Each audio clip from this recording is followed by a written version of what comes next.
The Jewish Encyclopedia tells us in 1905. It is a somewhat curious sequel to the attempt to set up a Catholic competitor to the Rothschilds, that at the present time the latter are the guardians of the papal treasure. The use of the word guardians obviously implies the Rothschilds do not personally own that wealth, but are merely keepers of it. Mayor Amschel Rothschild, with his access to Hesse-Hanover's vast wealth, and conceivably that of the Jesuits as well, had power to effect a credit reduction in British banking. Notice that Mayor Rothschild, the founder of the banking dynasty, was always making use of someone else's money.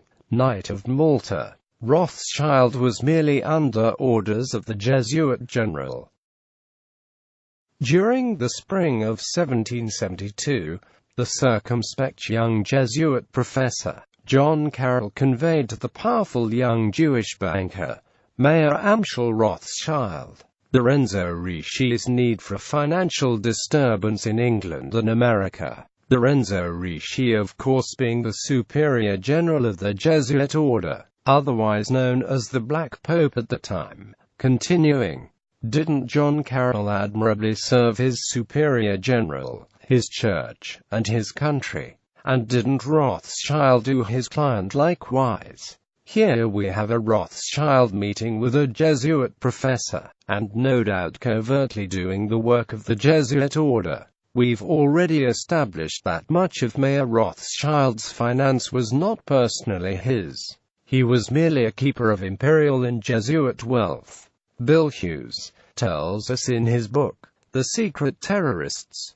The Rothschilds were Jesuits who used their Jewish background as a facade to cover the sinister activities. The Jesuits, working through Rothschild and financier Nicholas Biddle, sought to gain control of the banking system of the United States. How many times in history have we seen the Jesuits covertly working through some group or another? What would indicate the Rothschilds are any different? You can pause the video and read each one of these quotes for yourself. However, there is simply no denying the fact that the Jesuits of Rome had the satanic hands all over Mayor Rothschild, the founder of the banking dynasty. There is no denying that much of his so-called wealth was not even his personal wealth, but rather he was entrusted with the wealth as a guardian. This Knight of Malta would have 5 sons who continued the legacy of being subordinate to the papacy, evident by the rewards and knighthoods. All evidence points to the fact the Rothschild family, being the court Jews, that they are merely bankers for the Jesuits.